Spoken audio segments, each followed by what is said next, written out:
ନମସ୍କାର ବନ୍ଧୁଗଣ। ଆମ ଜୀବନରେ ଛୋଟ ଛୋଟ ଘଟଣା ଅଧିକ ପ୍ରଭାବ ପକାଇଥାଏ। ଘରର ବାସ୍ତୁ ଦୋଷ କାରଣରୁ ପତି ପତ୍ନୀଙ୍କ ମଧ୍ୟରେ ବିବାଦ ଲାଗି ରହିଥାଏ। ଏହା ସହିତ ଘରେ ଅଶାନ୍ତି ଲାଗି ରହିଥାଏ। କହିବାକୁ ଗଲେ ଘରର ବାସ୍ତୁ ଦୋଷ କାରଣରୁ ଅନେକ ସମସ୍ୟା ସୃଷ୍ଟି ହୋଇଥାଏ।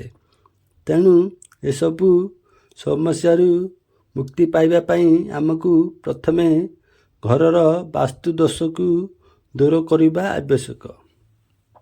ପ୍ରଥମେ ହେଉଛି ଘରେ କେବେ ବି ଛୁରୀ, ଗୋଟେରୁ ଏକରୁ ଅଧିକ ଛୁରୀ ରଖିବା ଉଚିତ ନୁହେଁ। ଏହାଦ୍ୱାରା ଘରେ ନକାରାତ୍ମକ ଶକ୍ତି ବୃଦ୍ଧି ପାଇଥାଏ, ଯାହାଫଳରେ ପରିବାରର ଲୋକଙ୍କ ଉପରେ ଖରାପ ପ୍ରଭାବ ପଡ଼ିଥାଏ।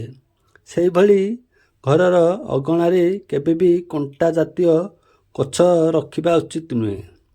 ଘରେ ଏଭଳି ଗଛ ରହିବା ଦ୍ୱାରା ଘର ମଧ୍ୟକୁ ନକାରାତ୍ମକ ଶକ୍ତି ପ୍ରବେଶ କରିବା ସହିତ ଅମଙ୍ଗଳ ହୋଇଥାଏ।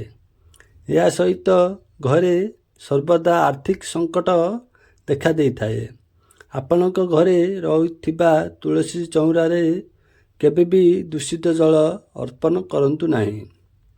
ଏହାଦ୍ୱାରା ଦେବୀ ଲକ୍ଷ୍ମୀ କ୍ରୋଧିତ ହୋଇ ଯାଇଥାନ୍ତି ଏବଂ ଘରକୁ ଦାରିଦ୍ର୍ୟତା ମାଡ଼ି ଆସିଥାଏ। ଗୁରୁବାର ଦିନକୁ ଛାଡ଼ି ଅନ୍ୟ ବାର ଗୁଡ଼ିକରେ ଆପଣ ଘରକୁ ପୋଛା ଲଗାଇ ପାରିବେ, କିନ୍ତୁ ଗୁରୁବାର ଦିନ କଦାପି ପୋଛା ଲଗାନ୍ତୁ ନାହିଁ। ଏହାଦ୍ୱାରା ଗୁରୁ ଗ୍ରହ ଦୁର୍ବଳ ହୋଇଯାଇଥାଏ ଏବଂ ଘରକୁ ଭୟଙ୍କର ଦାରିଦ୍ର୍ୟତା ଗ୍ରାସ କରିବାର ସଂକେତ ମିଳିଥାଏ। ଶାସ୍ତ୍ରରେ କୁହାଯାଇଛି କି ଯେଉଁ ଘରେ ମହିଳାମାନଙ୍କୁ ଅପମାନ ଦିଆଯାଇଥାଏ, ସେହି ଘରେ କେବେ ବି ଦେବୀ ଲକ୍ଷ୍ମୀ ବାସ କରନ୍ତି ନାହିଁ।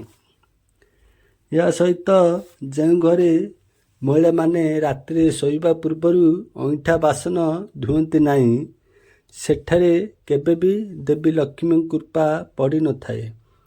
ଦେବୀ ଲକ୍ଷ୍ମୀଙ୍କୁ ପ୍ରସନ୍ନ କରିବା ପାଇଁ ଆପଣ ପ୍ରତ୍ୟେକ ଦିନ ସକାଳୁ ଉଠି ସ୍ନାନ ସାରି ପ୍ରଥମେ ଭଗବାନ ସୂର୍ଯ୍ୟଙ୍କୁ ଅର୍ଘ୍ୟ ପ୍ରଦାନ କରନ୍ତୁ। ଦେଖିବେ ଆପଣଙ୍କର ସମସ୍ତ ମନସ୍କାମନା ପୂରଣ ହେବା ସହିତ ଆର୍ଥିକ ସ୍ଥିତି ସୁଦୃଢ଼ ରହିବ।